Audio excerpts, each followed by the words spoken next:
Alrighty, good morning everybody. Welcome to the shop. It is Friday, what's today? The 4th of June, my goodness.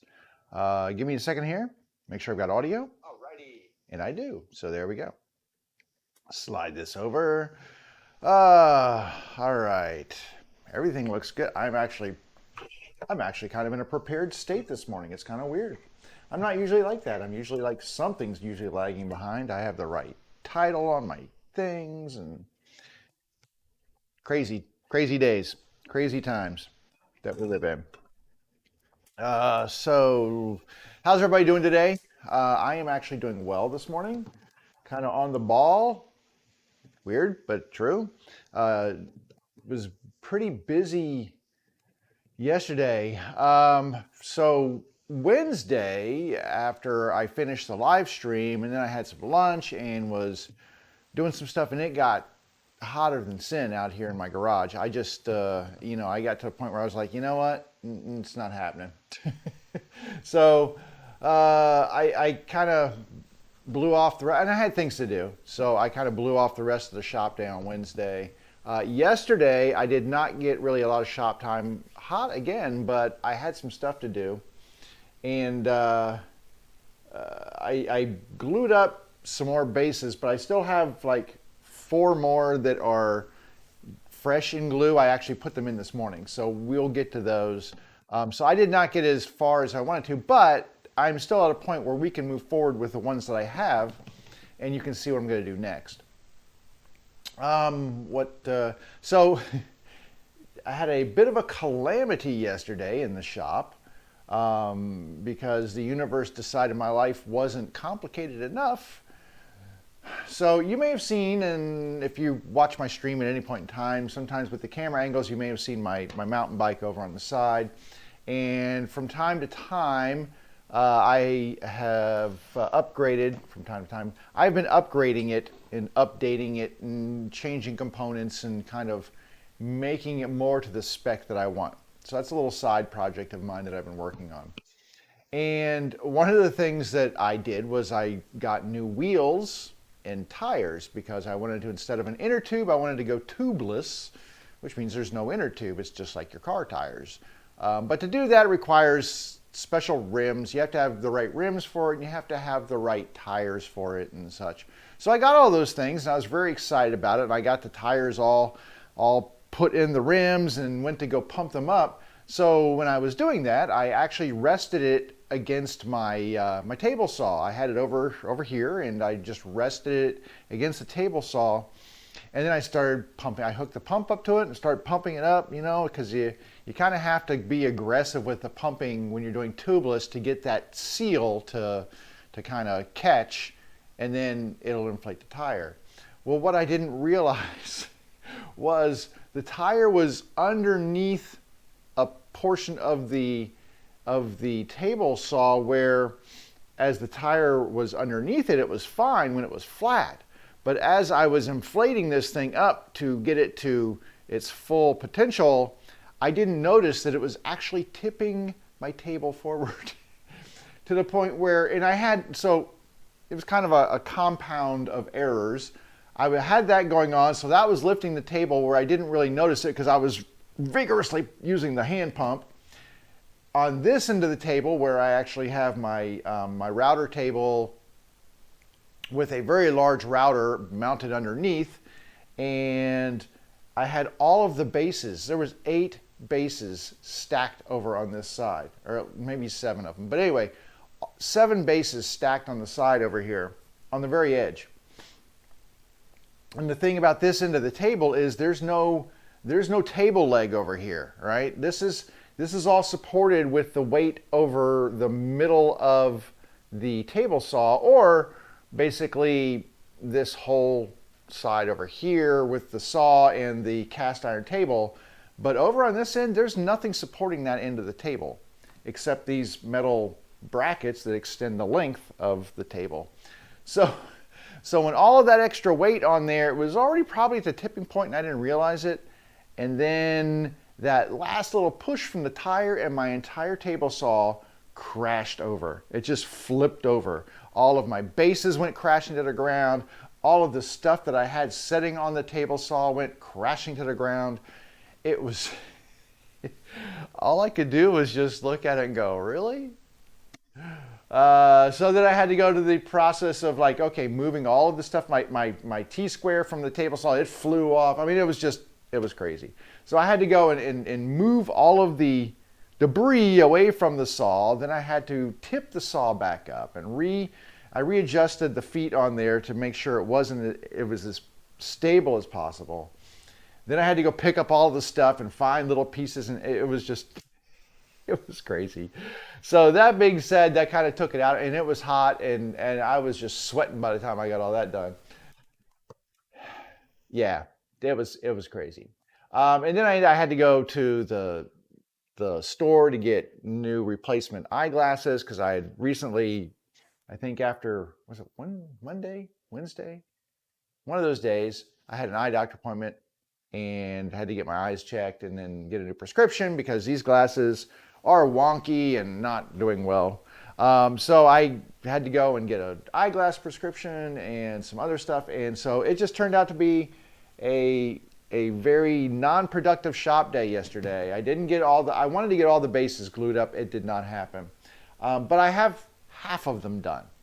So we can still move forward. The other ones are in clamps and they have to dry and that glue needs to set. So it'll be a while before I get to those. And by a while, I mean sometime this weekend. So, which is fine. Pardon me while I hydrate. As usual, if you're watching on Twitch or Facebook or YouTube, I do stream to all three. There is a chat window, so if you would like to ask a question or make a comment or just say hey, absolutely please do. I do not keep a faithful eye on that. Like, I won't see it as the second you punch it in, but I do try to check it periodically. So if I don't answer your question right away or whatever, I'm not ignoring you, I just haven't seen it yet, because as soon as I see it, I will answer it. But because I'm working in a shop and dealing with tools and sharp things and stuff that could, amputate my fingers, I tend to pay attention to those things while I'm using them, and then check the comment log after the fact. So if you do have a comment or whatever, throw it in there. I will check it periodically as I can. That's why I have my, you can see I have my computer here. It has all the fields set up in there, so I can see comments coming from all three platforms. I wish I had a unified chat platform. There's some restreaming companies out there like that will send your stream to all three and then grab all of your comments and put them into a common window, but that costs money. And honestly, I don't have enough. If I had more interaction with people, I might consider it. But as it stands right now, I mean, all of this stuff comes out of my pocket. I'm not saying you need to supplement that because I do this because it's fun. But I also have a free solution to stream to all three platforms. See, normally, get a little techie on you here just for a second. I use a program called OBS, which is a great program. It's a free program, and probably, I'd say at least half the people who are live streaming are using OBS or a variant of it. Typically, using OBS, you can only send to one streaming platform, like Twitch or YouTube or Facebook. There is a plugin that I use that allows me to actually send my live stream to all three locations. But you don't have some of the perks and things, like you don't have the amalgamated chat windows and things like that. There are some companies that actually you send them one stream, they farm it out to the different platforms, and then they take your comments and put them back into a single window. That would be awesome, but that sometimes I think is like $15 a month or something. Right now, I don't find that as a necessary expense. So like, yeah, Restream.io is one of them. There's a couple more that do it. I don't I don't remember what they all are. But anyway, so in order for me to actually see your streams, I just keep my computer open to all three of those platforms. So I have my Facebook, my YouTube, and my Twitch live streams on my computer going right now, and they all have chat windows on the side. So if you do decide to hop in and say something, I can see them. Like I said, it's not a unified chat. So if somebody says something, if you're on YouTube and somebody says something on Facebook, you won't see it, but I'll repeat what they say if they do, so you can catch it. But anyway, I just wanted to cover that. If you're interested on the other locations where I actually do stream, if you look down at the bottom down here, you'll see that I have all of my socials on there. Also, there are, at least on Facebook and YouTube, they are in the description. If you're on Twitch, I need to go put them in my description in Twitch. I haven't checked that. I should do that. But if you go to YouTube, it's youtube.com/Jeff Revell, Revell. So type that in. You'll find me on YouTube. If you want to look on Facebook, go to my Facebook woodworking page, which is JR's Woodshop. Just search that. You'll come up with my page there. I post a lot of pictures from projects and stuff in my Facebook. The YouTube, I have some tutorials, not a lot, but I have some tutorials in there. I have like a 10-part series on how I built this workbench, which is a really cool and massive, sturdy workbench. And more importantly, I have all of my live streams in there. So if you, for whatever reason, want to go back and check out a previous live stream, there is a playlist dedicated on YouTube just to these live streams. So you can go back there, pull those up, and then watch them. Because I don't know, maybe you have a comatose uncle who you think can be brought back from his state by watching my videos. Something weird. So anyway, let's move forward, shall we? Because that took a really weird turn. These are the bases. These, as in this, and the other ones sitting over here, are the bases that are already glued up. 3 of these have a board that has not been inserted, attached, glued in yet. They are the ones that will have the side storage compartments in them. So I'm going to just grab another one. This one is a base that does not have a storage compartment. So this is the same size, base-wise. I don't know if you can see that or not. This main compartment is the same size as this one right here. They're the exact same size. This one actually covers this space where this is going to go. So if once this gets inserted in here, you'll see that it basically is the exact same size as this one. This requires nothing from me right now until I get to the point of actually that one is almost done. Well, I say almost. Some big stuff still to do, like putting the support corners in. But other than the support corners, it gets roundovers, sanding, and then it's ready for finish.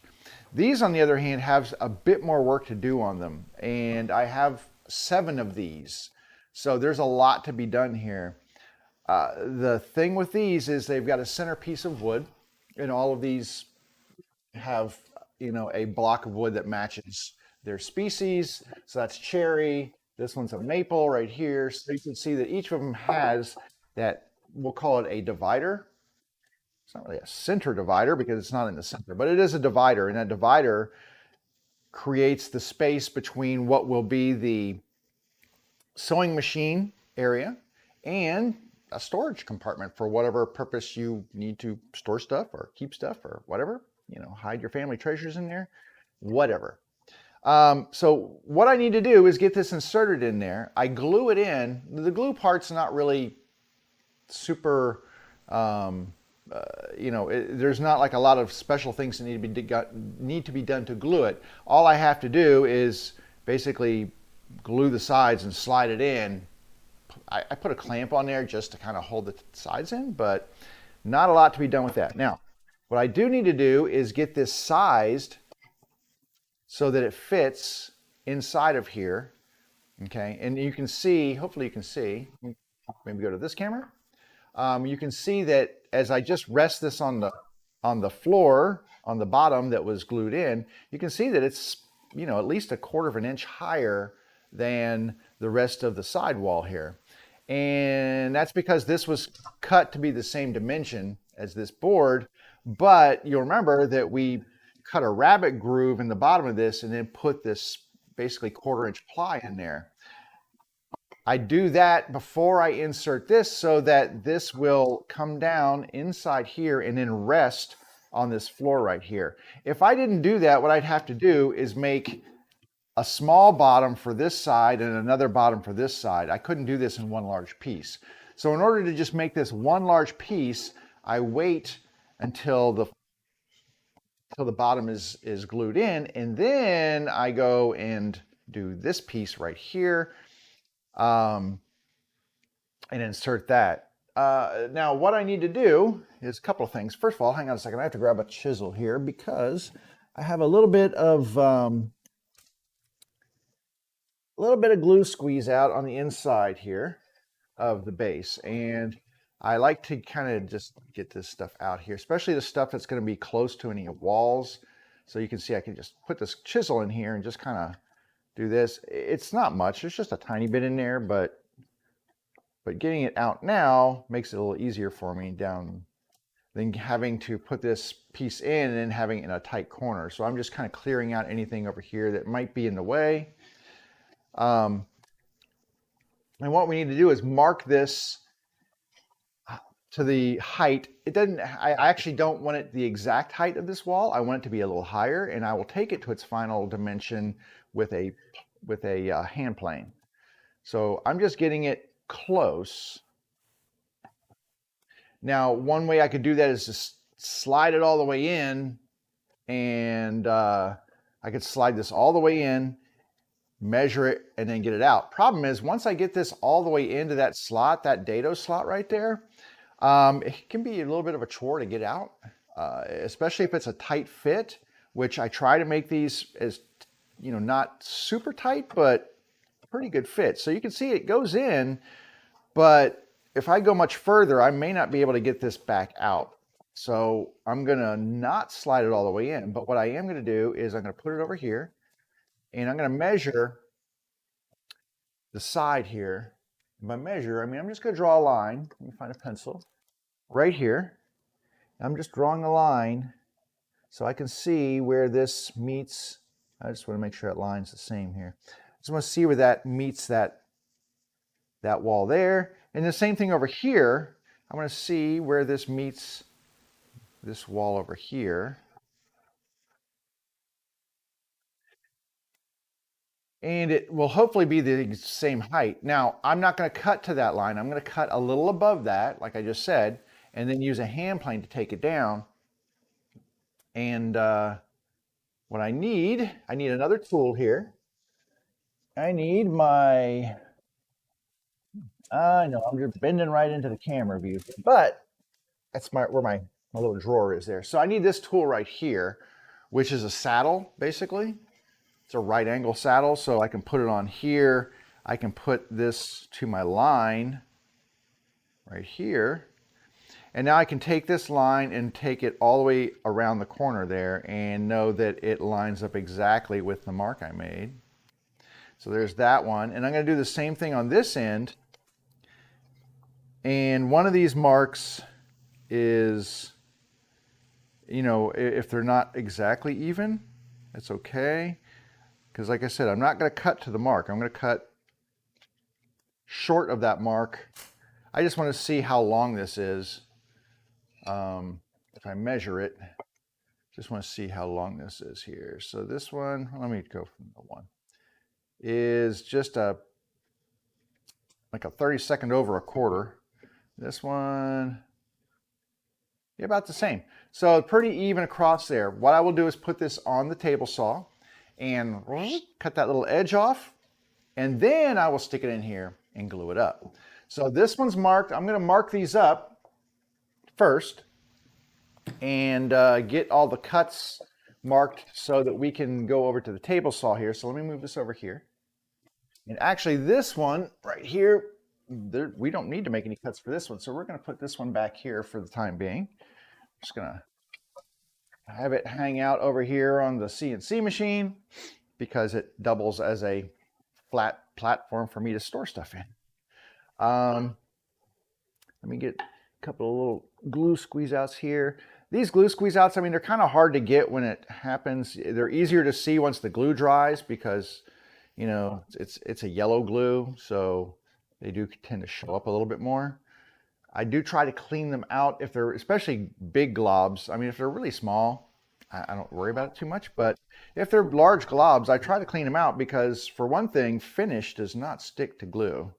And if you're dyeing your project a dark, or if you're staining a dark color, it, it will show up because you will not get any stain to stick to that glue, and then you'll have these big weird looking edges. So anyway, so I'm just kind of digging out a couple little spots here on this one, and then we can go forward. That's actually not too bad. That's why I try to use a very small amount of glue. I just use a little trace amount of glue going around that perimeter before I put the bottom in, because I try to minimize that squeeze out as best as possible. Now the other thing to do on these is figure out which side, as far as the long side goes, which side do I want facing up and which side do I want closer to the bottom. So where am I going to cut this thing off at? I think I like this top side here as a little bit nicer glue, or not glue, but grain area. So I'm going to just draw my mark here, and then I'm going to flip it around, draw my mark here, and then I'll use my saddle square here to take that around.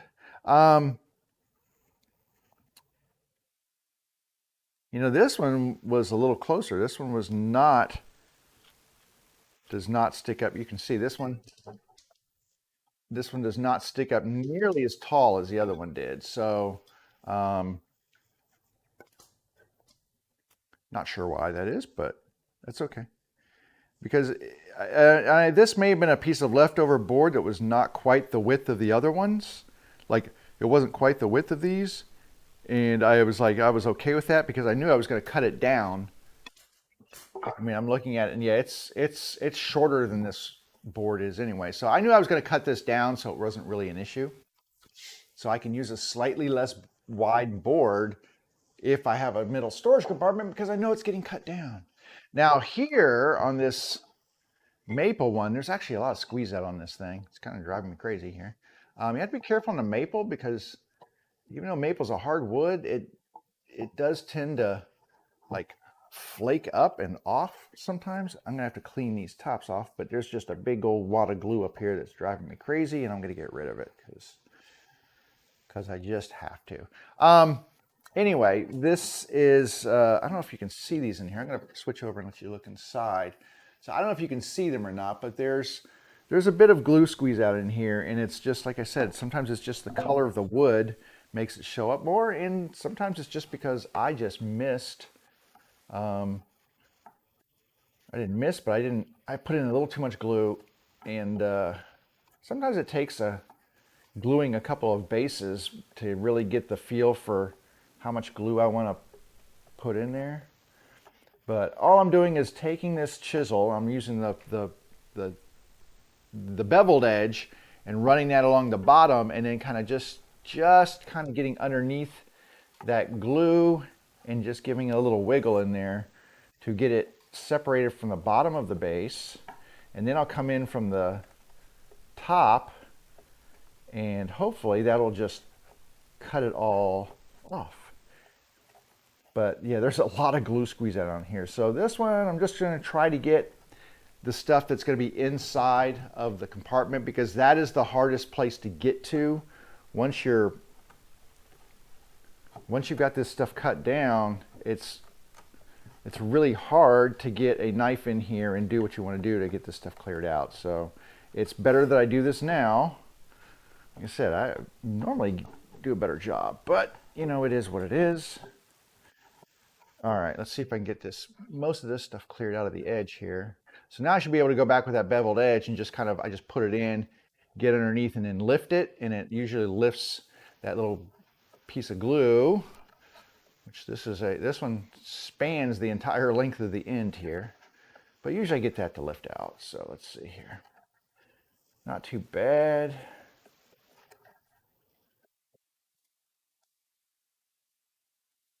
But this will definitely look better in the end, much cleaner. Um, you know, I even though this is the inside and you normally never see this part of the base because it's covered with a sewing machine or something, or it's inside of this little storage area. Um, I know it's there, and I don't want anybody to look at it and go, "Oh, it's kind of sloppy." That's the last thing I want is for somebody to think my work is sloppy. So, I don't want anybody to write a review and go, "It looks really nice, but I wish you'd clean the glue out of the inside." That's not what I would like to see on a review. So, I do try to mitigate this stuff as early as possible. Now, this is where it gets hard to, oh, there we go. Get this one out. All right. And it's just, you probably can't see it, but there's these long slivers of glue coming out because I'm just kind of prying. And the glue is a little bit pliable. I mean, it's not going to crack or anything. It's still got a little bit of like a rubbery quality to it. So if you can kind of just work underneath it, this corner is a pain in the rear. But if you can work underneath it and you can get it to separate away from the wood, then you're in pretty good shape. I think I've got most of this down here now. Let me just get this last piece here. I've got one more section I want to clean out, but there we go. All right, yeah, this was not my best glue job. I will say that right up front. I mean, the glue is fine. It's holding and it's doing what it's supposed to do, but I used a little bit more than I should have, I think. And it happens sometimes. I need a new glue bottle too. This one I can't be as precise with anymore because the end's kind of torn up. So I can't necessarily put down that perfect bead of glue, but I try to get close. All right, that is close enough for what we are doing. And like I said, I'm just measuring. Now this one is the exact size, so it should be, yeah, substantially higher on the inside. Hopefully you can see that that's a much higher edge, so we definitely need to trim that down. So I'm just going to figure out which edge I want facing up. And I believe I like this edge. It's a little bit prettier. So I will leave this as my up edge. And we're just going to trace this one and trace it here. Like I said, I try to do this on both sides because if it's not quite even going across, it will be once I get the hand plane going. But I want to make sure that I'm cutting well shy of the edge. So let's put this here, move it up. And we're going to use the square to just go, basically all I'm doing is I come right to the line that I drew, and then it just comes right around the corner, and I know that that's exactly perpendicular? Yeah, perpendicular to that line that I just made. This is a fantastic tool. I think this one was made in Japan. I got it on eBay. No, I got it on Amazon.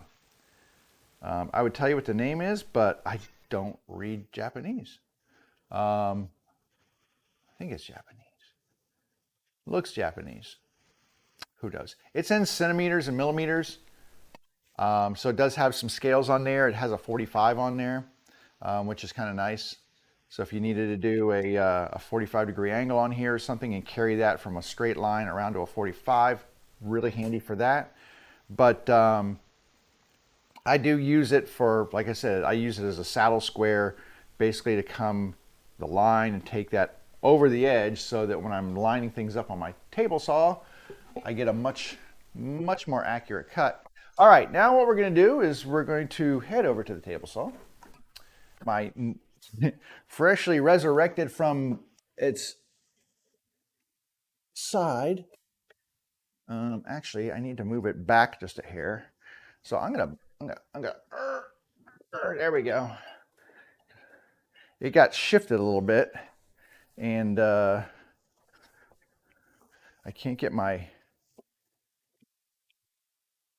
can't get my dust collection in. There we go. That should be enough. My dust collection goes in the back, and I feed that in from the side here. And I need to be able to like turn a corner, and oh, it's still tight. Come on, get in there. There we go. All right. And I need power. And I need an angle that's going to show what I'm doing. I think I have one set up here. Let's try camera 3. There we go. Camera 3. Always a winner. Always a winner with camera 3. All right.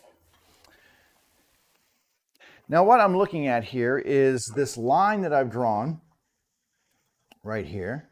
And I'm going to use my fence to just kind of run up to this. But like I said, I'm not cutting to the line. I'm cutting before I get to the line. I'm going to leave a little less than 1/8 of an inch. But what I'm going to do, and the reason I mark that on both sides, so what I'm going to do is look at where my cut's going to go on this side. And then I'm going to flip it and make sure that cut is pretty close to this side too, so that I know that it's not like lopsided or I'm not cutting too close to that line.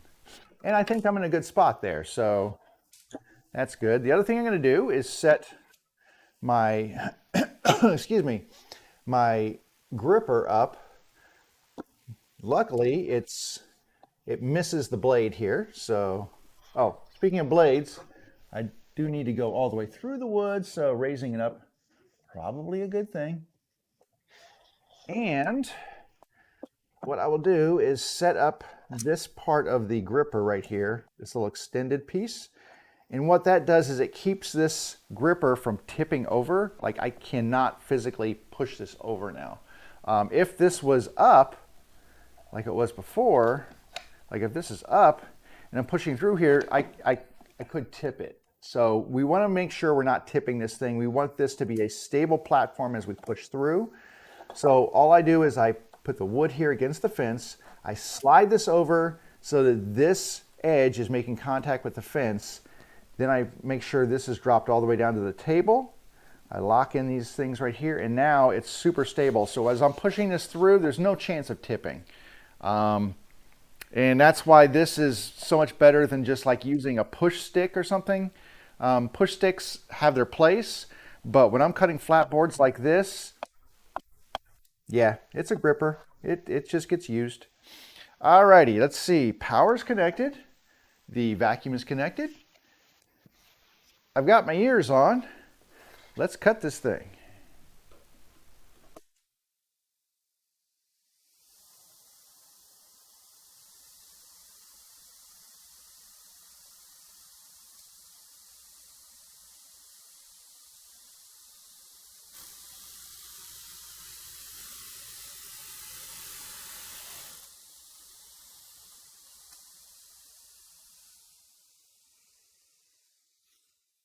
So you can see I just cut off a little thin strip there and it flew off the back there, which is why I kind of try to stand to the side.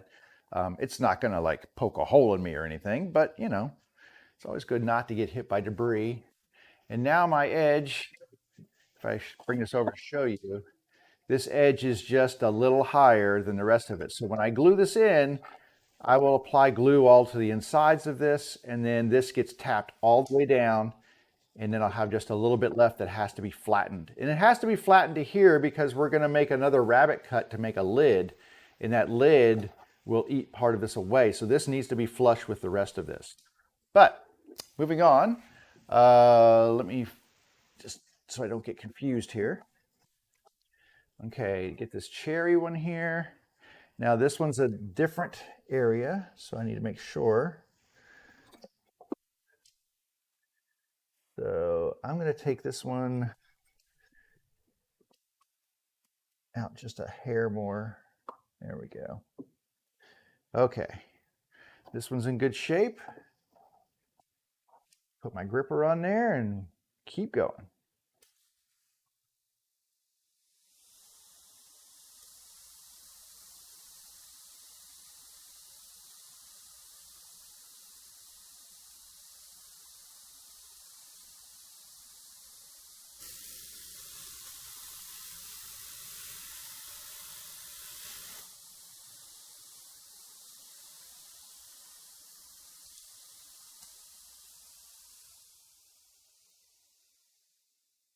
Yeah, that piece was significantly thinner than the last one because that cherry one was not as high. So this one is very super thin. Um, and sometimes I use these little thin pieces as like spacers and such. If I need to fill a gap or something, sometimes these little thin ones come in handy. So, but definitely thicker than the previous one. All right, last one here. Go ahead and measure this one. Now this one probably has the most real estate here to cut off. Move it in just a little bit. Okay, it looks good for this one. And one more cut.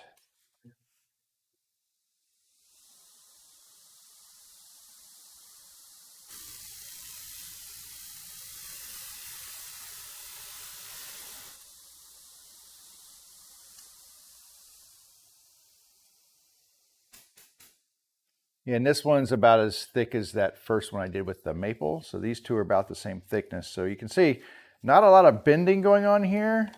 This one's so thin that it's just super thin. But anyway, so those are done.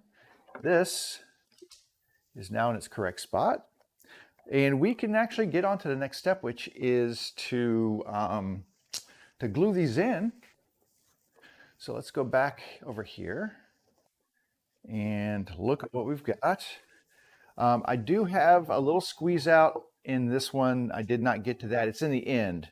And I'm going to get this squeeze out of here because I just don't want, I can't get to, once I put this in, there's no way I'll ever get this out of here. So I'm just going to take just a moment now just to clean off a couple pieces of this squeeze out of here.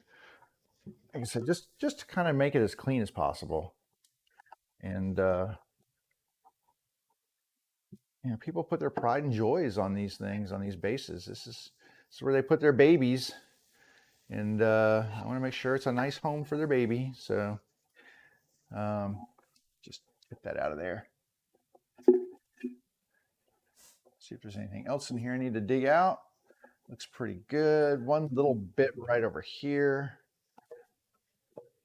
You know, like I said, this becomes a very confined space after I get this glued in. So any work I do now will just pay those dividends. All right, that's good. And there is actually one little glue thing on the top here. I'm just going to pare that off really quick here. All of this is going to get flattened. If you were around when I flattened the bottoms by hand, I put them on the cast iron top and do a little tipping exercise to make sure that they're flat before I do this rabbit right here. Well, I have to kind of do the same thing for here because I need this rabbit to be square all the way around in the same depth. So I flatten this whole top here, and because some of these boards stick up just a hair higher anyway, so I do flatten these kind of the same way I did the other ones, but I can't do that until I get these in. So this board, interestingly enough, I'm going to see if I can show you this. So let's see if I can show you. So I think you can see it. So right here, you'll see that there's a crack in this board right there. Now, because this is a center divider and it doesn't show as prominently over here, but because this is a center divider, I really wasn't concerned about it because I knew this would not be an exterior piece, so that wouldn't be showing up too much. That's why I decided to use this on the inside. If you look here on the end, you'll see some dark spots right here. That is super glue. So this has been solidified in here. I have put glue inside of here so that that crack will hold and will not spread. So just so you don't think, oh, I'm just sticking poopy wood in there. I did fix that crack. I put super glue in there and then sanded it. And now I'm not worried about that cracks, that split going anywhere. And I get to use this piece of wood. So this is going to go on the inside and it's not going to be a big deal as if it was going to be on the outside. If that was an exterior piece right here, there's no way I would never use this on the exterior because that would be too prominent and would distract from the prettiness of the wood. All right, we've got this done. We've got this sized. Um, and the only thing I need to make sure, believe this has already been sanded, so, and it feels very nice. Um, they need to be sanded now because, like I said, I can't, the whole interior of the base, all of this wood before I assembled was sanded. I can't sand inside once this is, I mean, you could, but not effectively. So this has already been sanded down. The only thing I need to do now is to glue this. And typically what I will do is, you know what the best camera view is. I'll try it this way. I'm going to put some glue on the interiors of these dado cuts. Maybe. Come on, glue. There it goes. So I'm putting a little glue on the interior of the dado. Not a lot. And I spread that around with my finger because it's the best glue spreader there is. And I try to get it up onto the sides too. Keep it off of the actual wood surfaces here. But I'm trying to get it spread into this portion of the dado as well, because I want to get as much glue coverage as possible. The problem with gluing these in, it's just, you know, it is what it is. You're gluing straight grain to end grain, and it doesn't matter which side you're working on, you're always going to be gluing a little straight grain and a little end grain, just due to the nature of these cuts. You've got dado cuts, which expose end grain right here, but this is all flat straight grain here, but then you've got end grain here and flat, excuse me, flat grain over there. So there's just a lot of flat grain and end grain in these things. So I just kind of get these as glued up. I probably use a little extra glue on these than any of the other pieces because I want to make sure that, because it is a lot of end grain, that we are getting as much coverage as possible. Now, the nice thing is these are not in danger of like falling out, unlike, pardon me while I go grab something to clean my hand off here. These are not in danger of falling out or anything. They're not supporting anything. They're not doing anything huge. So it's pretty easy to glue these in. There's the sides hold them captive really well. I'm gonna have to, hang on a second. I'm gonna mute real quick. Make sure I can make this work.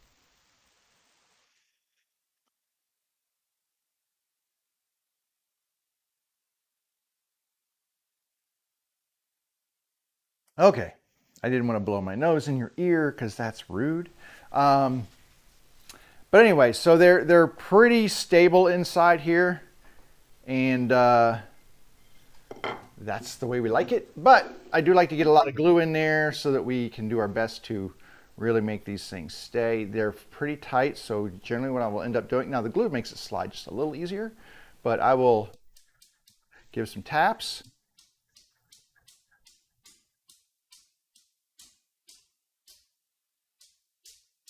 And I'm tapping this down until it actually meets the bottom of the base. So you can see this is now in full contact with the bottom. So that's basically how that goes in. You can see it right there. It's in full contact with the bottom. And what I will do is put a clamp. Now this is actually a really nice one. Not that they're not all nice, but this one was a very good fit. They don't all like to fit nicely. But then I will just take a clamp like this. This is a gear clamp, so it's pretty nice. And then I just kind of push in. Now here's the thing, I don't care about the bottom. I'm not going to clamp down here at the bottom. I'm clamping closer to the top because that's the part that I really want to be sealed up and closed. Because once I flatten everything out, that's the part that really needs to look like it's meshed really well.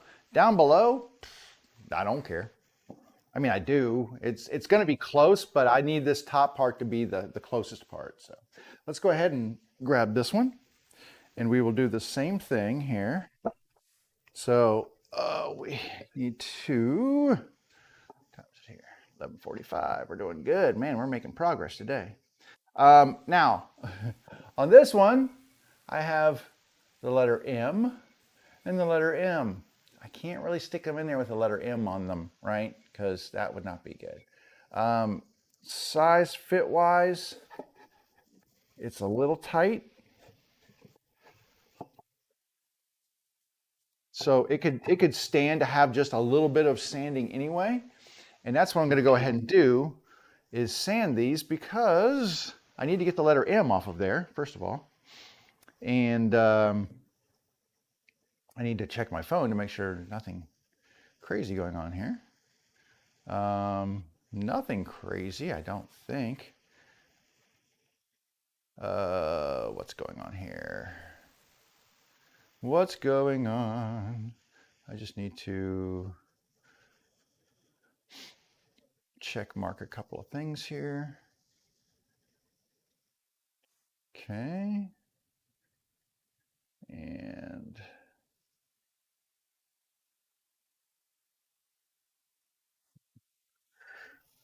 hang on a second. Missed that one. That one off. I know, it's just one of those things. You know? Just one of those things. So I apologize. I will be done with this in just a moment. Did I get that one? Oh, I did get that one. Okay. Okay. Don't want that one. Don't want that one. Enter. Confirm. There we go. All right. Need to get sandpaper. And I apologize. I make you all watch that the whole time. So I've got sandpaper here. And I'm just going to try some hand sanding here. I just want to get those letter M's off of there. So I'm just going to be sanding this. I've got some pencil marks and stuff.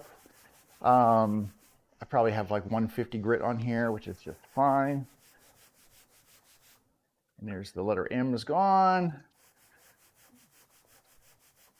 And I'll work on these edges a little bit, which will help them slide in. I don't want them to be narrow too much though. I don't want to narrow these edges down. If I shave too much off of here, I'm going to get a loose fit around that dado, which is not what I want.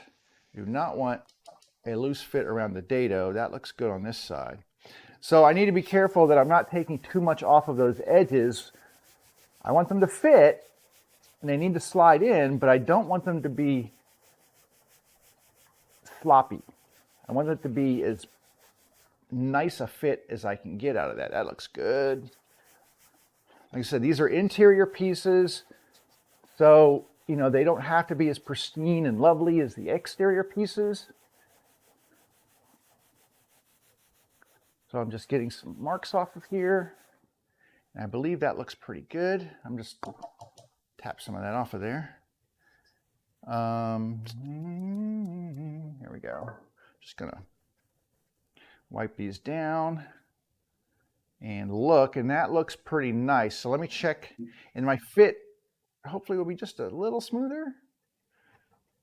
It's pretty smooth, and this is, so you can see I've got a little resistance here. Now I can also switch it and see, because maybe this side is a little bit smaller than this side. So, and this is why I have to tap these in, because they, but that fit seems very tight on this side.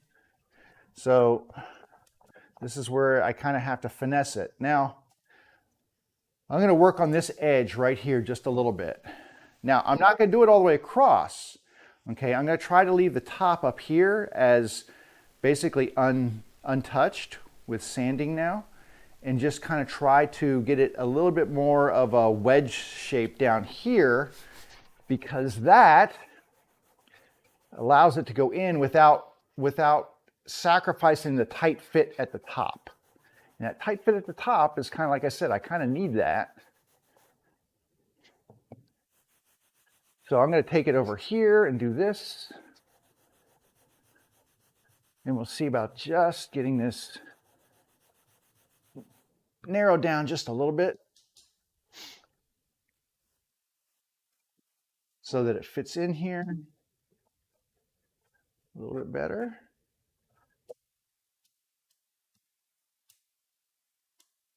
Because remember, I also use, ooh, it's still a little tight. I also use my mallet to just finish and drive these things in.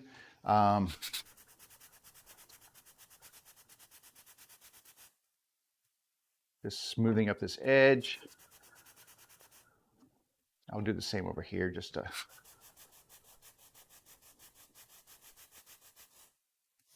promote smoothness.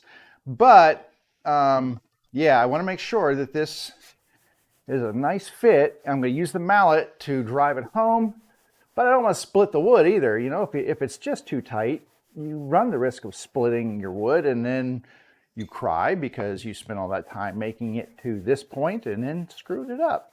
So I'm trying not to do that. That's my goal. Don't do that. I think that's a little closer now. Let's see here. There we go. Okay. I think I'm at the point now where I can safely glue this in. And same process as before. I'm just going to drop some glue in here on these edges. And then I will flatten with my finger, spread it to the middle. I'm not really putting any on the board itself. I'm just relying on the glue that I'm putting into the dado joint. But because I'm putting it in kind of thick, there's plenty of glue on here, so I don't think that would be a problem. And then I'm going to flip it and make sure I get glue on the outside. I also need to make sure there's no glue on the edge of the board, like on the interior portions of the wood. You don't want any glue on there, so. Ooh, glue, glue, glue, glue, glue. All right, let me get this last section here, just less part of the dado, get some glue on these. It's good. All right, and then spread this around.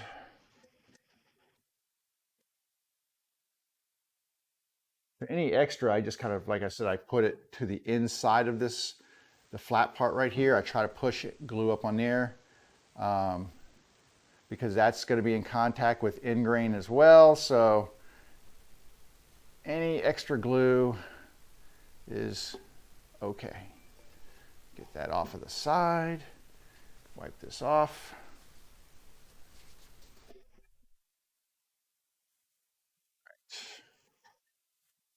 Sure I don't have any extra.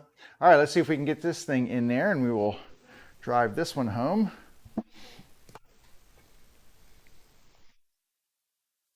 Okay.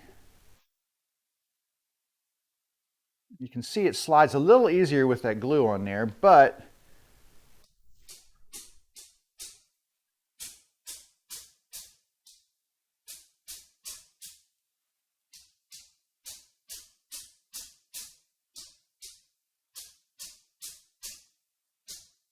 ooh, it's tight.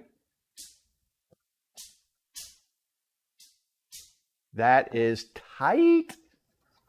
Man, that's tight. I don't even think I need to clamp this one. It's just in there. I'm going to clamp it just to be safe, but that one was a little tighter than I like, boys and girls. That is not how I like things, but I mean, I could have futzed around with that all day to try to get it a little better, but in the end, that was a nice tight fit. And like I said, that's why I'm not really worried about these coming out. They are pretty secure in their little homes there. Now I do have a little glue that comes out the end here, so we can get rid of that, you know. But any little glue globs I get down here, I just don't want them dripping on my table or anything, but they're not a concern to me because A, I will give this a quick sand on the bottom anyway. B, it's the bottom. And I really don't care about the bottom on these. That is the truth. I do not care about the bottom. I mean, I don't want it to look horrible, but if there's a little bit of glue in the little joint right there, isn't anybody around going to care about that? All right, one more to go. This is the maple. I love this. This is such a pretty piece of wood, and it's hard to see in the lights here. Once I get the finish on this, it'll just be fantastic, because it's all figured maple, and it's pretty lovely, if I do say so myself. It's kind of why I chose it. I'm just kidding. There's a couple, but that glue just is driving me crazy on those edges there.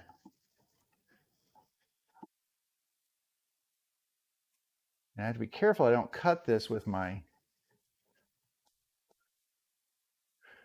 chisel. I don't want to chip the wood out or anything, because that gets hard to cover up. You can't really see it. There's one right here too. I'm gonna get this one. All right, and then as soon as I get this little piece out of here, we will, there we go.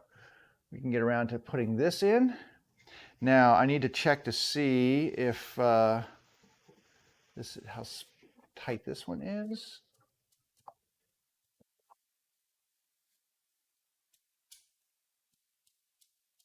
So this one's not too bad either. From a width standpoint, it's fine. From the width of the board, it may require a little, I'll give a little sanding on the edges here, just to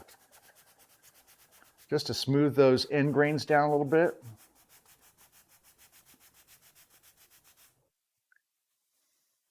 And it's end grain, so I'm doing minimal effect here, because end grain takes forever to sand, but all I'm trying to do is just get just a little bit smoother surface there, so that when I do insert this, it'll be an easy ride. I think I'm going to go ahead and just glue this one. I believe that was probably, this is nice and smooth. It's been sanded. I can get that in. I'm going to keep it this way, so I know which way it goes. So we're going to have the short side over here. Keep that in mind. And then this lifts and goes directly like that. So just keeping it straight in my head, always a good thing. Now the beauty of that cherry one is, even though I put a clamp on there, I'll be able to take that clamp off and we can start flattening that one down. The clamp's just there for a minute or two, just to kind of pretend like it's doing something. It's not really doing that much.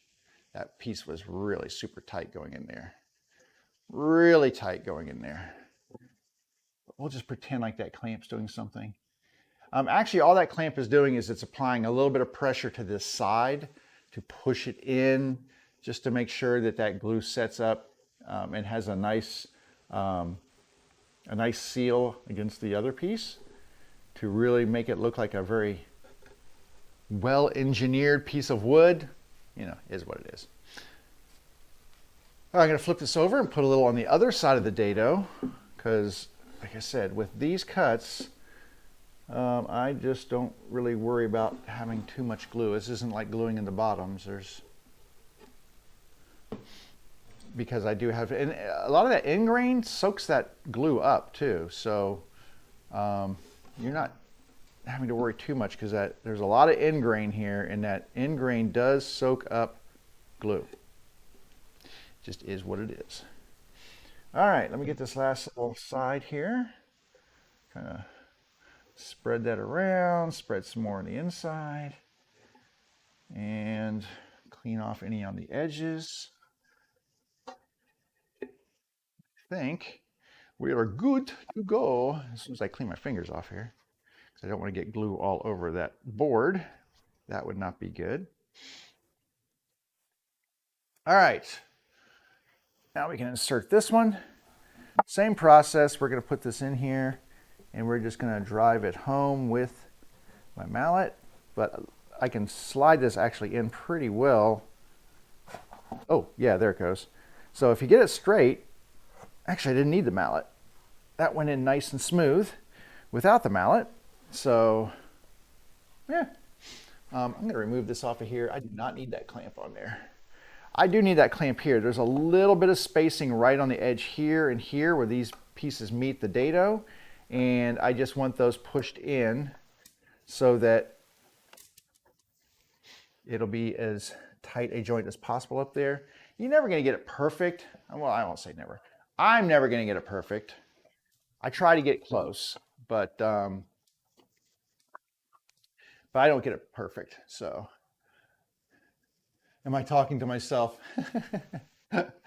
Well, Atomic Power, I'm talking to whoever's actually watching. So if you're watching on Twitch, I'm also streaming on YouTube and on Facebook Live. So maybe talking to just you on Twitch, but other people on the other platforms. So I know you don't really notice that I'm streaming on other platforms, but I am. So he asked me if I was just talking to myself. That's why I stream, so that I can always make the excuse that I'm not talking to myself, that I'm talking to people out there in the internet world. And so I'm not looking nearly as crazy as I am. Maybe, I don't know.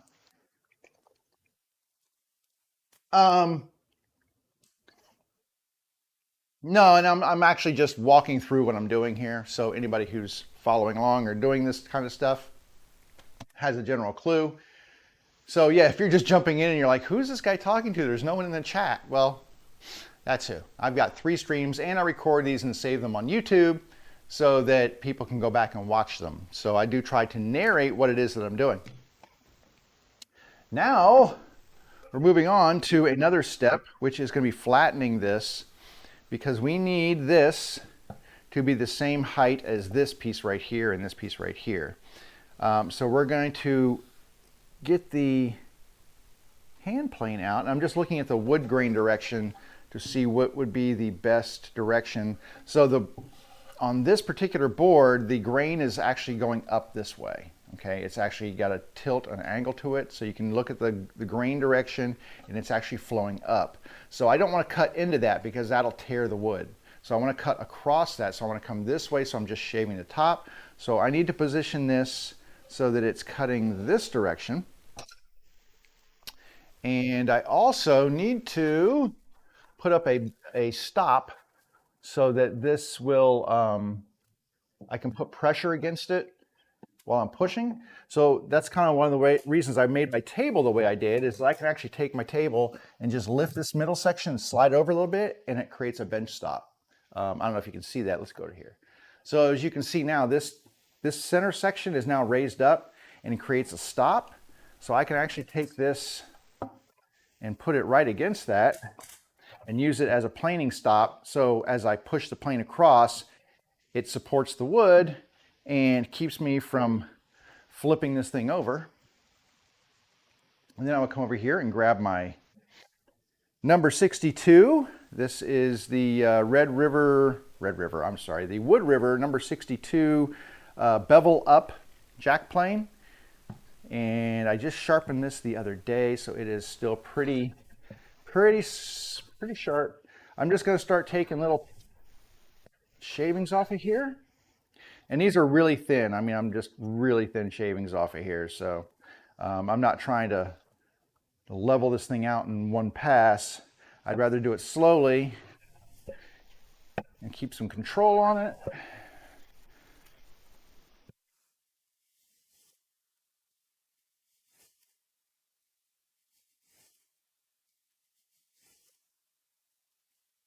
The nice thing about the jack plane is it's got a very long sole, so that kind of helps you to flatten things out. The shorter the sole, the more it actually follows the contours, and you have a harder time getting it to be extremely flat, which, like, that's why this plane right here, this is called a jointing plane, so you can look how long this thing is. So this helps you to get a very long, straight, flat edge. So the longer the sole of the plane is, the flatter it's going to be. Now, if you want smoother, you use a shorter one. So like a number 4 would be a shorter one. It's probably, in comparison, a number 4 is probably about this long right here. And it follows the contours of the wood more and allows you to get more of your blade onto the wood to smooth it out. So there you go. Planing 101.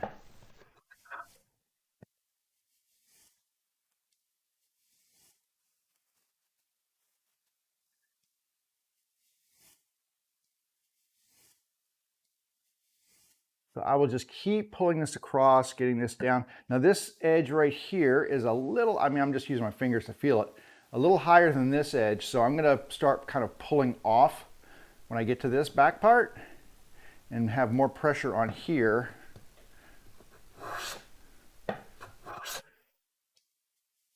Until I at least get them about equal, and then I can make sure that they get all flat. But if I keep pushing this across all the way, what happens is I'll start chipping wood up off of the side here because I'll be going across this grain, because this grain is all running this way on this side piece. So I don't want that to happen. So I'm going to pull up and just get this edge down here, and it's getting close.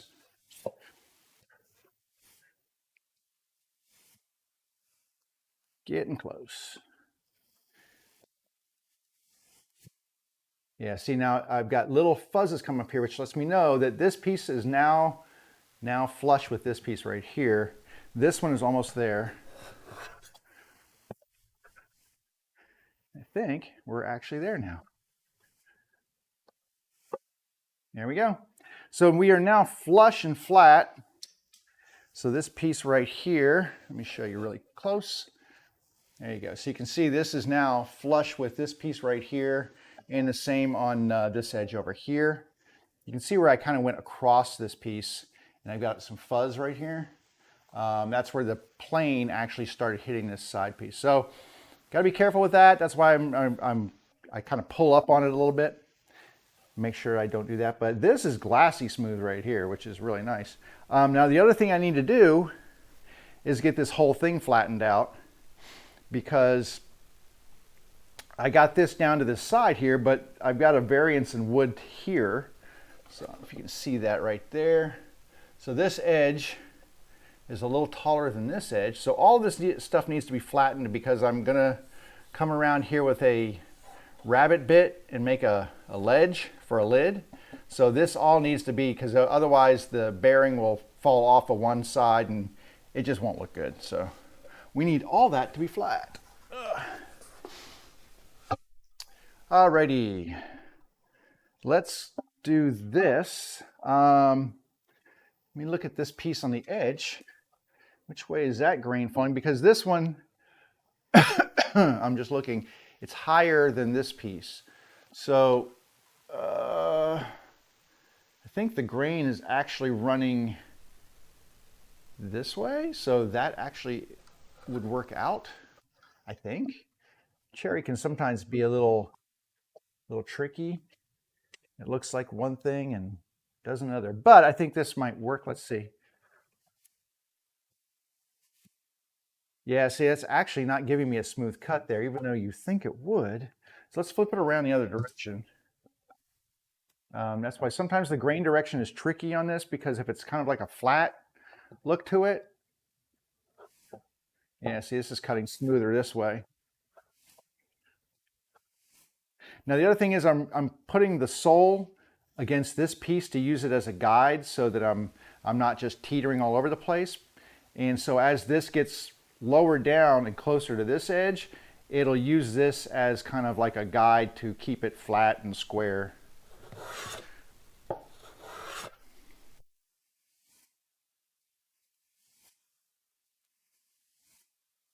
So we're getting progress here. We're almost down to where we need to be.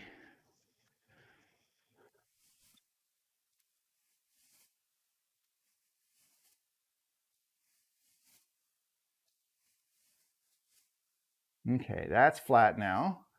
Now we've got this edge. We need to worry about this piece right here, and I need this, I think, to go this direction right here. So I'm just going to keep using this stop for the moment, since we've already got this working. And oh God, this is so confusing sometimes. All right, I can't do that. I'm going to have to break out some additional stuff here. So I can't really go straight at this using the stop. So what I have to do is get a couple of bench dogs out. So where's my bench dogs?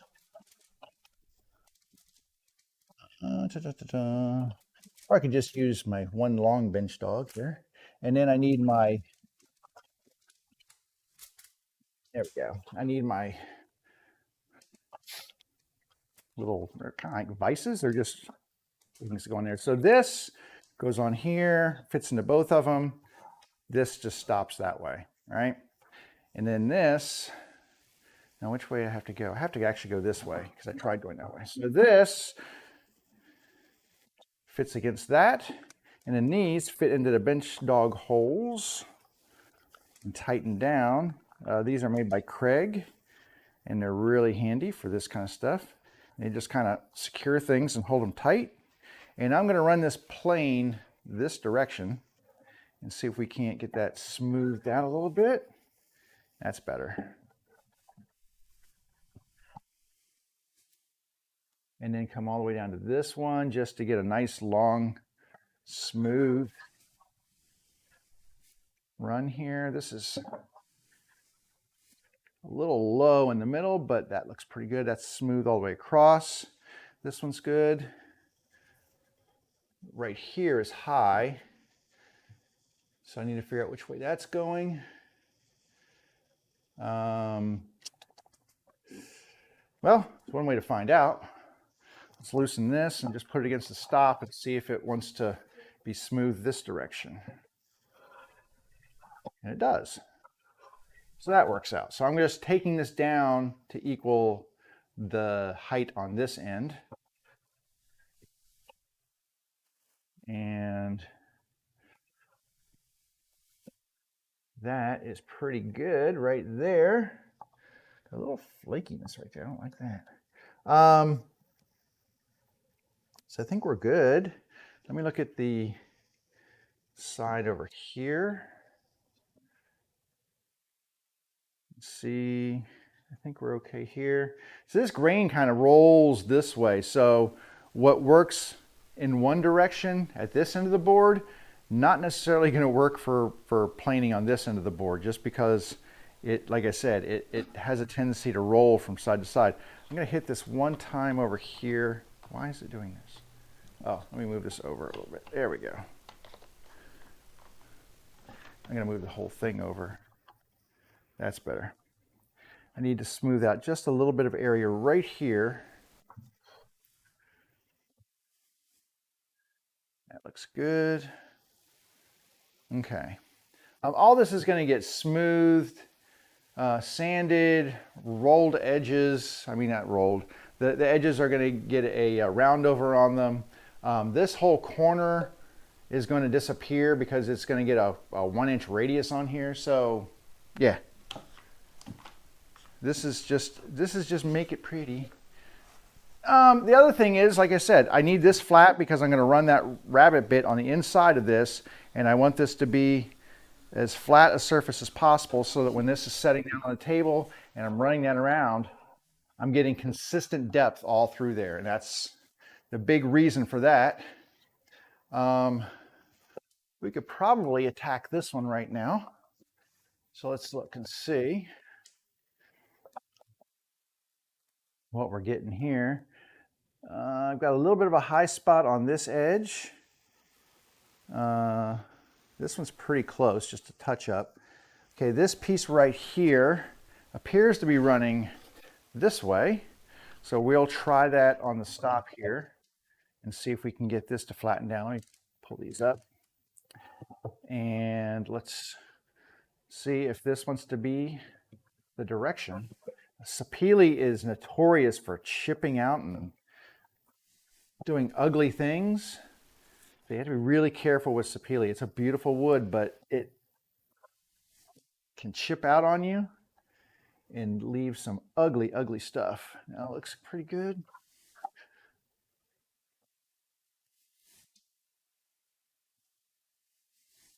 Like there's a vein of wood in here that like is the opposite direction of all the rest of it. So most of it is actually really smooth except this one little vein of wood right there. That's why I said sapele is just a pain in the rear at times. I love the end result, but working with it can be a challenge.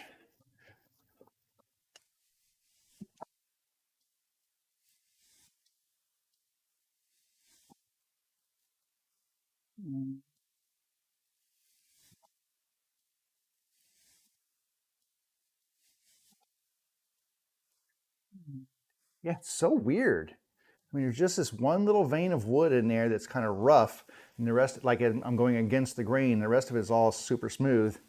I'm not sure what to do about it except just keep doing this.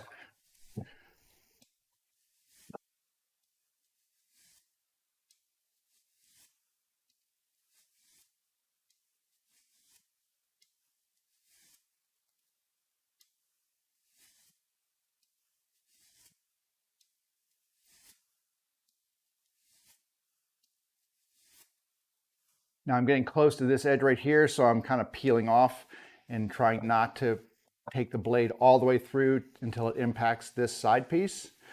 But I still have a little bit left to do over here. So I'm doing lifting cuts. Okay, now I'm at the point where I'm actually flat, so I'll try to just make sure that this has no high spots in it. And it looks like it does not. So this is now perfect and flush. Let me get rid of all these. You can see I've got a lot of shavings in there, so I'm just going to dump those into the wastebasket. All right, so this is good. Over here, I need to work on this a little bit. Once again, I've got some weird grain direction. Not sure which way it wants to favor. Oh, God, it just took a little chip off of that. That just makes me sad.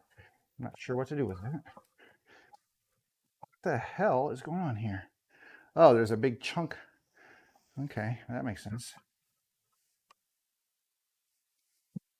Yeah, this is just a little high right here. I don't know if this wants to go this way. Let's try it. It does not want to cut this way. Try it this way. It's very hard to figure this grain direction out. There we go. There we go. Very hard to figure it out, but that's pretty good. All right. Much closer to where we needed to be. And you can see that cuts smooth all the way across. I kind of use this as my guiding edge. Right here. Not sure what this wants to do. There's a little chippiness right there. Just ugh. Now, when I got my edge in here, it's not going to matter. I'm going to cut that rabbet. It's a 1/4 of an inch in, so I'm not too worried about that. And I may just leave this one be and say, you're done. Let me check the other edges. I still have to do this one over here. And I'm thinking it's going this way. I could be wrong. Let's make a little cut and see. That was completely wrong, I think. Sapili, Sapili. So confusing. Wow. Okay. Yeah. Okay. Okay. Well, it's crazy, but it's flat. So we're going to go with that. Sapili be crazy. But it is a beautiful wood. So you know what? You put up with the crazy to get the end result. All right. What else we got going on here? This one done, that one done. Mr. Maple, it's time for your haircut. All right. And who knows? Who knows? I'm not guessing very well these days. So I'm just going to go this way and see what I get. That's actually pretty nice. Okay. Somebody's behaving like they're supposed to. Now, the thing about this wood is it's very, very figured. And so, yeah, this is a really thin strip I'm cutting here. You can see my finger behind it. I'm cutting very thin strips here to control that figure and keep it from tearing out, which is always a possibility when you're dealing with figured wood, especially figured maple. Can be a little persnickety. It's a technical term, right? Persnickety.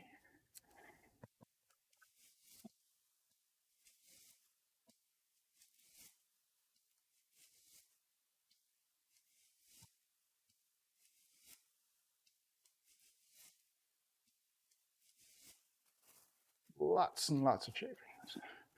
How close are we? We're pretty close.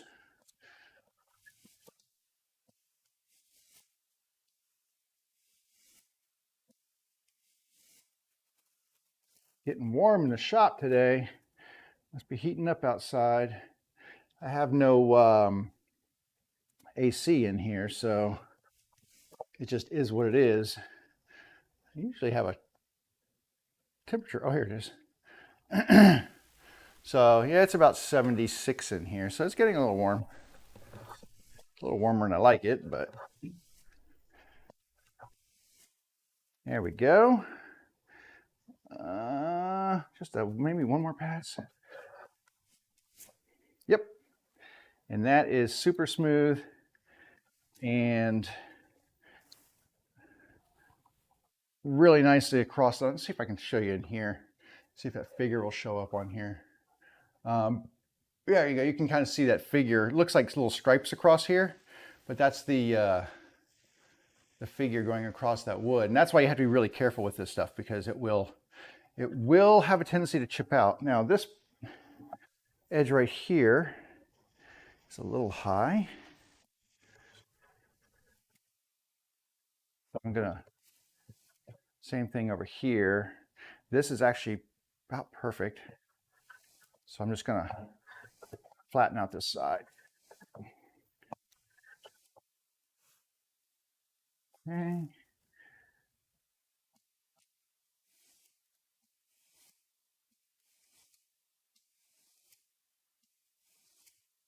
Now, the good thing was there was a little bit of squeeze out there, so I know when that squeeze out is pretty much gone that this thing has been flattened now. So this is flat all the way around the perimeter, and that feels really good. This edge right here, this edge probably could use a little work, and I need to check the other corner. So this is a little higher than this piece, and of course this piece is a little higher. That may be about flush. But let's check it out and see. Let's look at grain direction on this one is iffy. I have no idea. Let me try something here real quick. That was not the right direction. So we're going to flip it this way. We're going to put this in some stops, and we will try that again. I mean, you know, it's worth a quick try because I'm not taking enough wood off to really damage anything. So it's worth it for me to try it one time. But that was enough for me to tell that it was not giving me a smooth cut. Now, here's the problem with this board is that the grain comes up and goes down. So I'm getting half a good cut and then it transitions into a bad cut. So I'm trying to use my blade at an angle to get more of a shearing, slicing motion off of this. And over here, it's not too bad, but I don't know if, yeah, see, it changes directions, and that's just something you got to deal with. So there we go. That's better. It ain't perfect, but we'll sand it perfect. This side, let me just do this. Let's see if that works. I think that works like that. And then I don't know which way this is gonna, it looks like it's going the other direction. Let me flip it. Just to be safe, let me flip it. I'll try it. Flipped. All right.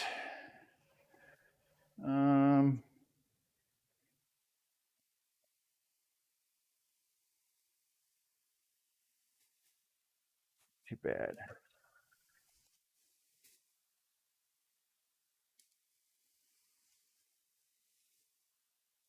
Okay, that's pretty smooth. I'm taking, I mean, it's I'm getting minimal cuts here, so it's pretty flat. So that's pretty nice. All right. So this one's done. It's flat, looks good. The big thing on this one was that I kept the chip out to a minimum. Any tearing of the grain, that's the thing that always, like I said, that just kind of always scares me when I use this stuff, is that you're going to get really bad tearing on this figured wood. God, I have got some really bad glue spots in here. What I was thinking when I glued this thing, I don't know why I didn't come back and clean this out while it was still wet. That would have been a lot easier than doing it now, but it is what it is. So I'm just going to clean this out.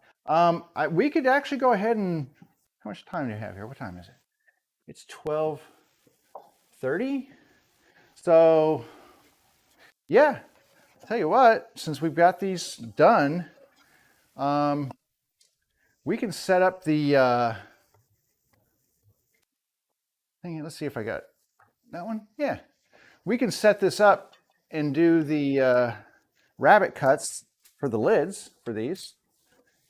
I think that's doable. I just need to basically change the bit, I believe. Let me take this cover off. So if you're here at the beginning, you heard me talk about my table flipping over, and my router table kind of popped up there, and that was a little disappointing. I can't ever get this flat one's kind of a pain. There we go. My rabbit bit's still in there, which is good. So I just need to get the cover for it. And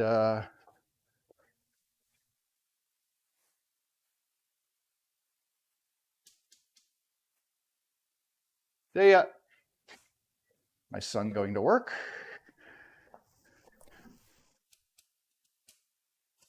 All right, we're gonna lock that cover in. Let's raise this blade up. Now, unlike when I make the rabbit cuts for the bottoms, I don't have a predefined distance for these lids. I don't have a thickness for them.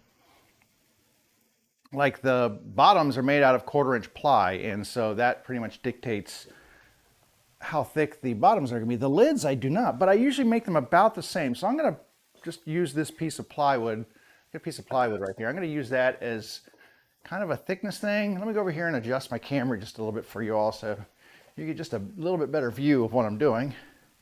So I wasn't sure what I was going to be doing today, so I didn't really set all the cameras. There we go. That's probably a little better. All right. So I didn't set the cameras exactly where they need to be because I wasn't sure exactly where I'd be getting to today. All right. So as I said, I don't have a predefined thickness for the lids, but 1/4 of an inch is usually what I shoot for. And that's actually pretty good right there. These are not exactly 1/4 of an inch either. These are a little thinner than 1/4 of an inch, I've found. You know, when you buy plywood, it's never exactly the thickness you think it is. Like this ply is like 3/8 or something like that. It's never the thickness you want. In fact, I'm going to grab another measuring tool here, and I think if I can find it, there it is. And I'm going to set this up for 1/4 of an inch. So this tool right here allows me to, this is a little Craig, what do I call it, a market? Yeah, our multi-mark. So this is the multi-mark. So it does a pretty good job. It has a sliding scale that you can lock in place. So now I can actually always find like 1/4 of an inch. And on here, you can see that 1/4 of an inch, it's about a 1/16 taller than this. These 1/4 inch plywood is never what you think it is. It's kind of like buying a 2x4. It's not 2 inches by 4 inches. But this allows me to come over here and just kind of raise this up a little bit and get it to where I want it to. The nice thing about making the lids is I can always knock the thickness down on the lid. So I just make the lids the thickness to match the rabbit cuts that I'm making. All right, let me put everything away here, get everything out of the way that needs to be. Let's see what I need here. I need my power plug and I need my dust. Okay. And the nice thing about cutting these rabbits on the inside is that all of the dust is trapped on the inside, so that's usually a good thing. Okay, let's cut one. I don't know which one I'm gonna do first. I guess I'll just do this one and we'll give it a run. The only thing you need to remember when you're cutting on the inside, when you're doing an inside cut, you go this way with it. You have to go opposite because the blade's turning this way and you want to cut into it. So this edge cuts across, which is the opposite. If I was doing the outside, I would run it this way. This time I'm going to run it this way because it's the inside. Did that make sense? Probably not. But I just cover that up and then let's go. Oh, where's my ears? Definitely want my ears. There we go. Got my ears.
All right, and that's what I get with that rabbit bit is a nice clean panel, rabbit, whatever you want to call it, ledge that goes all the way around the perimeter of the inside of that piece of wood that we just inserted. Look at that, that looks so nice. I'm just cleaning off the fuzz. Sometimes it leaves a little fuzz, but hopefully you can see that. Now I've got this great perimeter inside here where that lid is going to set down inside. So that is that. So that one's done. Moving on, let's go to the other piece of difficult wood, sapele, always a pain. If you notice, I do I go all the way around the perimeter and then I do it again. So I don't make one full cut. I try to just get it started, maybe going 1/8 of an inch or so as I travel around the interior of that box. I do about 1/8 of an inch, and then I'll finish it with the full depth. I just find it cuts cleaner that way. So anyway, let me make sure I'm not going to bump into anything here. Okay. All right. I don't want it resting against the wood when I turn it on.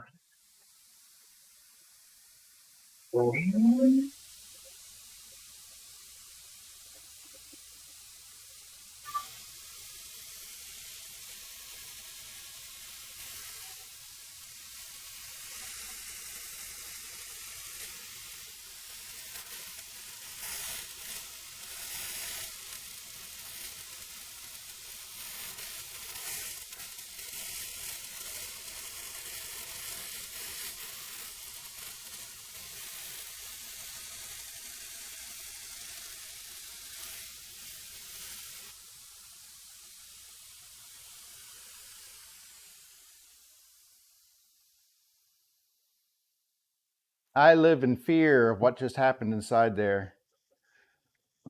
Okay, not too bad. It was making some ugly noises in there. I mean, some really ugly noises. So, not too bad. All right, let me clean this up.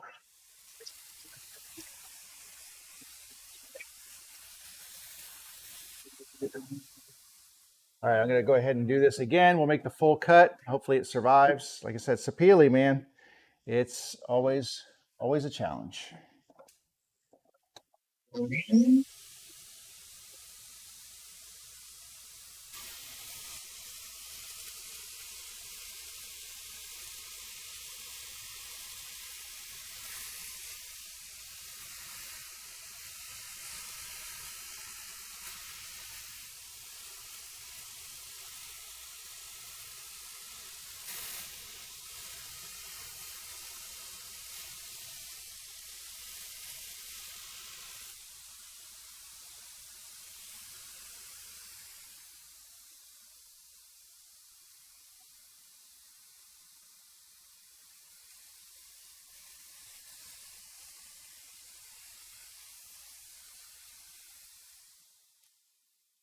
So luckily, what looks like happened is that it did chip off a little bit, but it did not chip off our top edge, just a little bit from the interior of the ledge.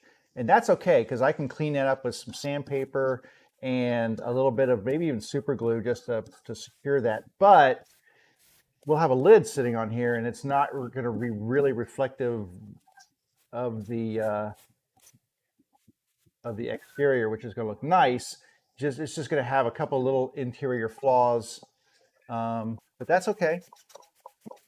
I mean, it is what it is. I don't know why that one is right there. Hang on a second. I'm going to try to clean this edge right here just a little bit.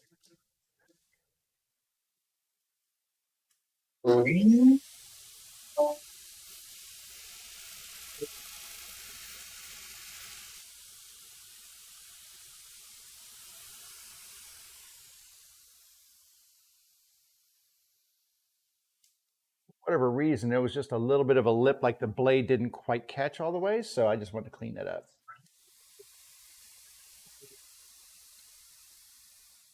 All right, we just got this last one to do. Now,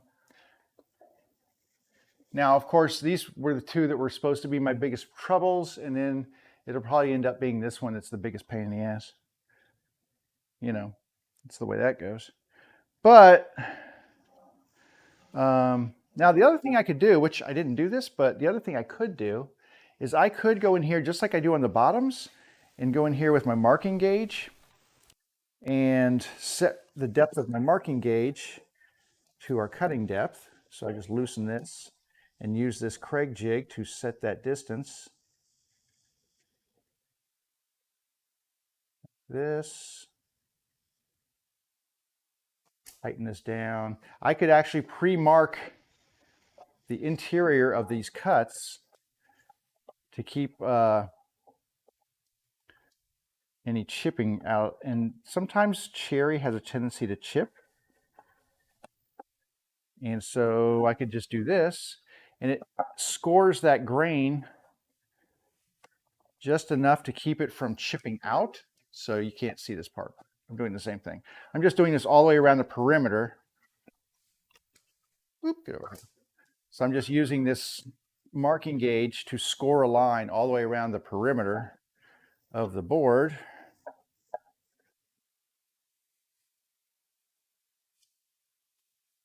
And it basically just cuts that top layer of wood around the perimeter.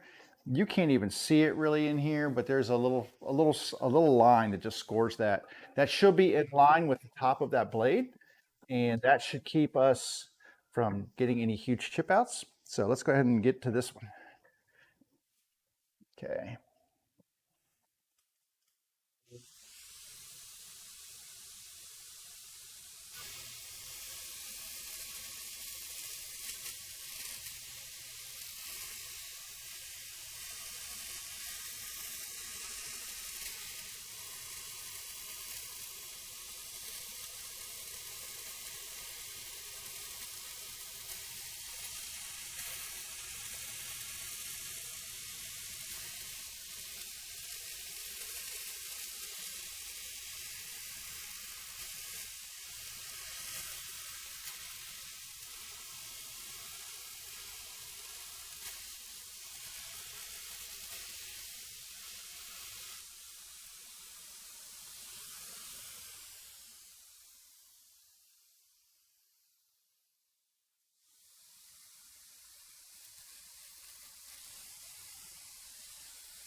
All right, we did get a couple of chip out pieces, but by the time it finished the cut, everything was really very pretty, smooth, nicely done. So, yeah, I didn't do that on the others. I probably should have, but I don't think it would have really helped on that sapele. It's just a monster. All right, so we've got those pockets done now. So let's go over here and talk about what we're going to do with those for just a minute before we're done for the day. I'm going to move this over. Holy crud! It just opened up outside.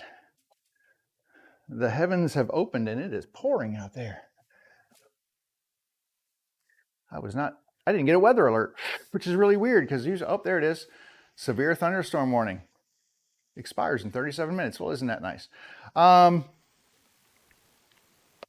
we've got these pockets done now, and what will happen with these is that I have held back some pieces of wood to use as, I'll use this one right here as an example.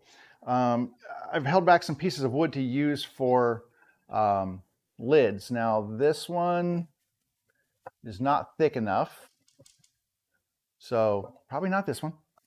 But this piece right here is more than thick enough. It has a lot of figure in it. There's a lot of figure going on in here. So I think this will be really pretty. I'm thinking this side right here is probably my best bet.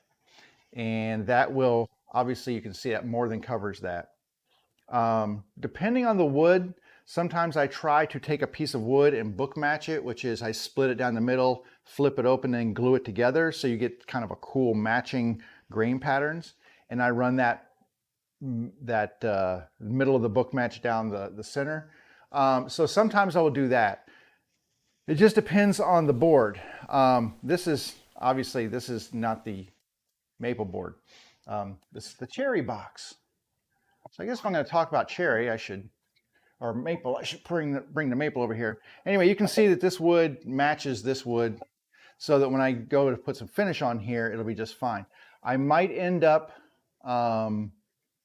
resawing this piece of wood, which gets the thickness down. You can see this is very thick. This is probably, it's an inch thick. I don't know, maybe this might even be, well, 7/8. Yeah, 7/8 thick. So this is 7/8. I need a quarter. I will probably half this, so cut it right in half. And if I get a cool book match pattern, I will use that. Otherwise, I would just use a slab out of this, which I think would also look cool because it does have the really nice figure in there. And I will use that to create this piece right here, which I could hold off on doing that until Monday. We could explore doing some book matching. I've got several that I need to do. Obviously, I've got 7 bases with compartments in them, and they all need lids. I will have all of the other bases, I will have them finish gluing and insert their center pieces here, their dividers, and get them glued in and flattened. And then I will also go ahead and get their rabbet cuts done by the end of the weekend so that we can move forward with all the bases at once. But that is really the next step for these, is getting those lids in place. So 2 big steps moving forward. The first is getting the lids. So we've already done the hard part here, which is making that, getting this in and then making that lip for the lid to sit in. That was this hard part. The next hard part is making those lids, and they have to be cut in size to fit, and then I use a hand plane to get them shaved down to the exact size so that they are flush with the rest of the base. So that's really important. And then the other thing that we have to do is we have to put corners in here, which means I have to go resource my wood piles to find wood that I can use for the corner pieces. Some of the wood I already have that I will use. I will show you a piece like this right here. This is a piece of ash, this baseball bat stuff right here. What I will end up doing is jointing one corner or one side here, and then we will cut this on the table saw at a 45-degree angle to cut little triangles out of here. And we'll cut a triangular strip out. That triangular strip ends up looking like this. So you can see this is a very long triangular piece of wood, right? And then what I do is cut these triangular pieces out. That's kind of its own special little thing because you have to make sure that you're, hang on, not sure why this is not going down all the way, but there we go. You have to make sure that they are at the right height to support the sewing machine at the proper depth in the base. You can't just cut them all the same. It doesn't work that way. So it requires a bit of effort. This one was already done. This is a piece of cherry. I can definitely use the cherry for, well, I've got 2 cherry bases, so I'll definitely use it for those, right? I should be able to get enough out of that. Just a quick estimate is about, well, let's see,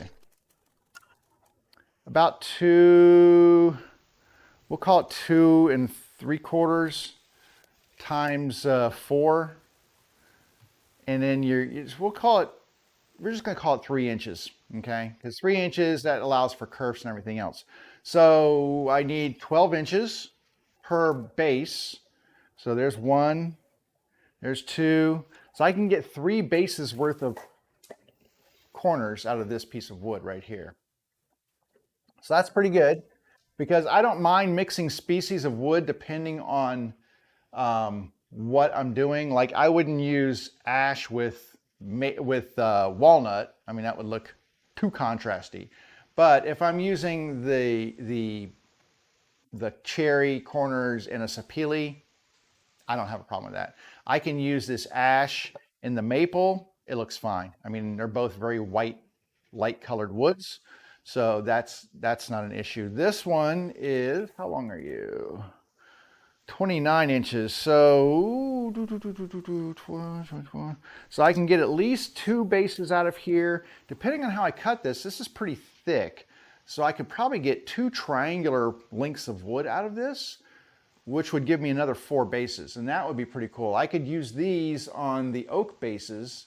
I don't know that I would. I might have some other oak corners just sitting around in my scraps. So I have to go look and see. But yeah, getting those in and then getting those, I have a special way that I clamp those and everything else. So that takes some time. We also have to do the corner roundovers. Now I can do the corner roundovers at any point in time. They are not dependent on these corner pieces being put in or these lids being made.